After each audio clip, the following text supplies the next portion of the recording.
विशाल पाटलांना दिल्ली पोलिसांनी घेतले ताब्यात. सांगली. राजधानी दिल्लीत जंतर मंतरवर विद्यार्थ्यांच्या आंदोलनाला पाठिंबा देत पंतप्रधानांच्या घराकडे कूच केलेल्या खासदारांना आज दिल्ली पोलिसांनी ताब्यात घेतले.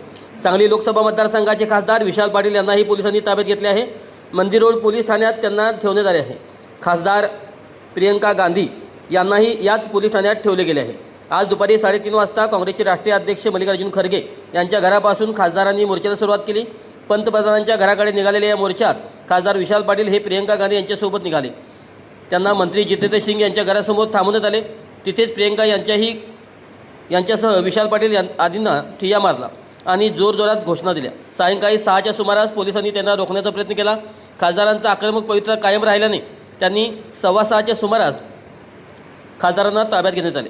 त्यांना दिल्लीतील मंदिर रोड पोलीस ठाण्यात नेण्यात आले. याबाबत भ्रमणध्वनीवर बोलताना खासदार विशाल पाटील म्हणाले, विद्यार्थ्यांच्या आंदोलनाबाबत सरकार अत्यंत चुकीच्या पद्धतीने वागत आहे. आंदोलन मोडून काढण्याचा प्रयत्न केला जात आहे. त्याचा निषेध करत आम्ही आज आंदोलन केले. यावेळी मंत्र्यांशी चर्चा झाली, मात्र बाहेर जाऊन वेगळीच माहिती दिली गेली. त्यामुळे आमच्या निदर्शनाची तीव्रता वाढली आहे. त्यानंतर पोलिसांनी आम्हाला ताब्यात घेतले. अशा दडपशाहीला काँग्रेसची कधीच बी घालणार नाही. आम्ही ठामपणे देशातील युवकांच्या सोबत उभे आहोत.